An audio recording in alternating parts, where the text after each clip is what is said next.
ఈరోజు ఒక శుభదినం, పర్వదినం, ఆనందదాయకమైన దినం.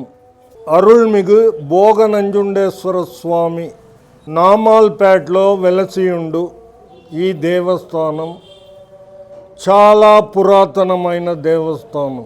ఇది దాదాపు 800-900 సంవత్సరాల నుంచి ఆ కాలంలో రాజుల కాలంలో కట్టబడిన దేవస్థానం. ఈ దేవస్థానం చాలా పవిత్రమైనది.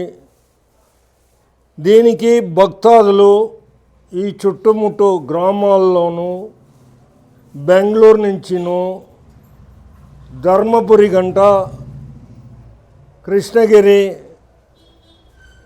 కావేరిపట్నం, సూళగిరి, బేరికై, బాగుళూరు, అత్తిపల్లి, చందాపురం నుంచి భక్తాదులు వచ్చి ఇక్కడ పూజలు చేయించుకొని వెళ్తూ ఉంటారు. కానీ ఈ దేవాలయం ఇప్పుడు దాదాపు ఒక 15 సంవత్సరాలుగా దీన్ని మా పెద్దలు పెద్దభోగశెట్టి, ముద్దుకృష్ణ శెట్టి, ఇప్పుడు పిఎం నంజుండస్వామి అని నేను మీ అందరికీ పరిచయమైన వ్యక్తి. ఒసూర్ ఎక్స్ మున్సిపల్ చైర్మన్గా పనిచేసి ఇప్పుడు దాదాపు నా హ్యాండ్ ఓవర్కి వచ్చింది 60 సంవత్సరాలుగా ఇక్కడ కళ్యాణోత్సవం, రథోత్సవం జరుపుతున్నాము. కనుక రేపు 11 ఫిబ్రవరి 25 సాయంకాలం 7 గంటలకి కళ్యాణోత్సవం జరుగును.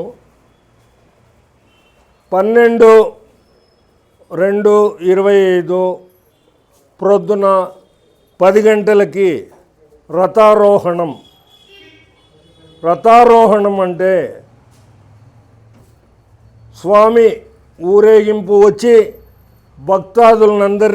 అందరికీ దర్శనం ఇచ్చి అందరినీ ఆశీర్వాదం చేసి అందరూ బాగుండాలని స్వామి ఆశీర్వాదం తీసుకుంటారు.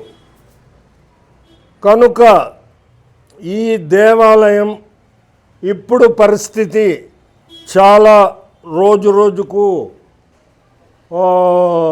క్షీణిస్తుంది.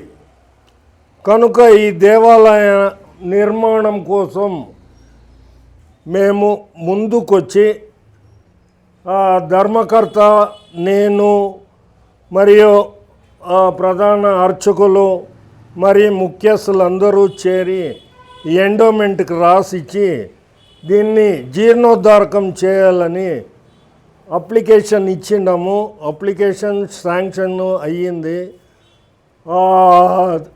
ఇంకొక ఆర్డర్ తిరువణామలై నుంచి తీసుకురావాలని చెప్పినారు. అది వచ్చేస్తుంది. కనుక మా అధ్యక్షతన ఈ దేవాలయాన్ని జీర్ణోద్ధారకం చేయాలని ఉన్నాము. ఒక్కరే చేస్తే భగవంతునికి ఇష్టం ఉండదు. కనుక సర్వభక్తులు చేరి ఈ దేవస్థానాన్ని నిర్మించాలి. కనుక మీరందరూ మీ చేతనైనంత దేవస్థానం ప్రారంభించేటప్పుడు అందరూ సహాయపడాలని ప్రార్థిస్తూ రేపటి రోజు కళ్యాణోత్సవం నందు మీరందరూ కలుసుకొని, రథోత్సవం నందు అందరూ కలుసుకొని స్వామి కృపకు పాత్రలు కావాలని మీ అందరికీ నా యొక్క ఆహ్వాన పత్రిక, స్వామి ఆహ్వాన పత్రిక మీకు అందజేస్తున్నాను. అందరూ కలుసుకొని స్వామి కృపకు పాత్రలు కావాలని కోరుతున్నాను.